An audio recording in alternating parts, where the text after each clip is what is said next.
Jebel Nur, ça c'est le nom de la montagne et la grotte dans laquelle le prophète sallam se soit réfugié pour méditer et il a reçu la révélation. Sallallahu alayhi wa sallam, on l'appelait Ra Hira. Vous l'avez ici en photo que vous connaissez ici les pèlerins qui montent et peut-être vous parmi eux. Qui est-ce qui a rassemblé pour la première fois le Mushaf? أول من جمعه في مصحف واحد جمع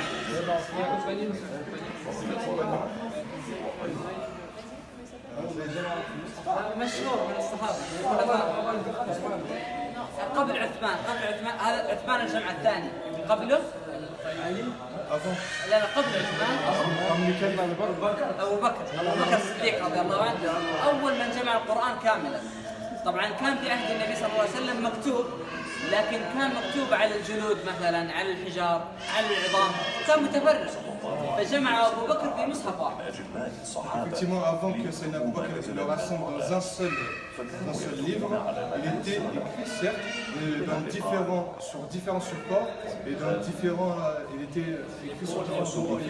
Voilà, les supports, voilà, vous aviez des feuillets, vous aviez des ossements, d'accord, soit des pierres.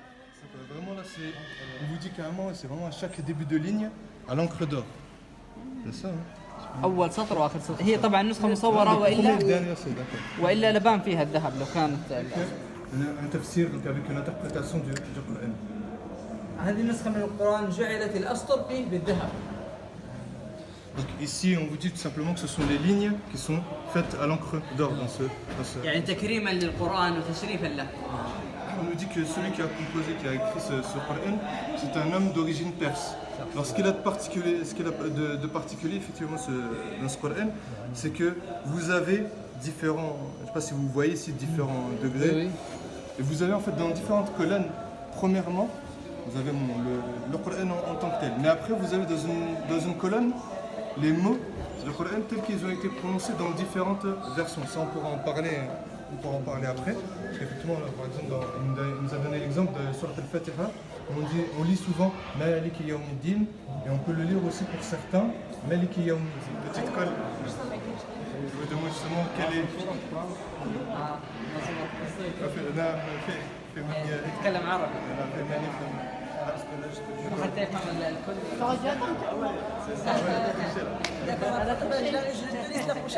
Il a demandé justement quel était le verset le plus important dans le Coran et la sourate la plus importante.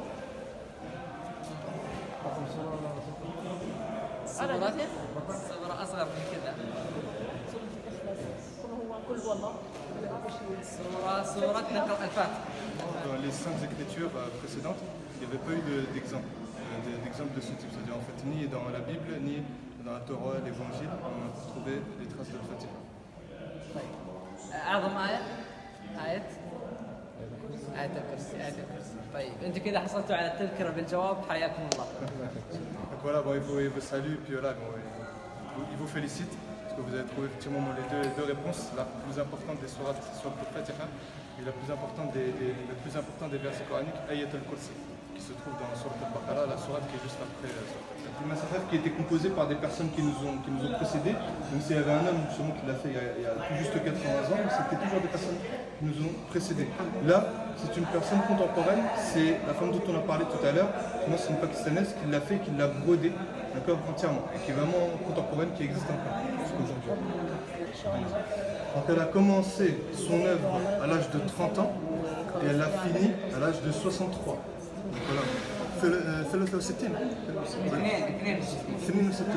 donc 62 ans, donc en fait elle a mis 32 ans pour le composer. Ça l'a tellement épuisé, effectivement elle a dû faire, là, ça c'est vraiment un travail, comme on dit chez nous, un travail d'orfèvre, parce qu'elle était super précise. Non seulement ça a abîmé sa vue, mais ça a aussi abîmé son dos.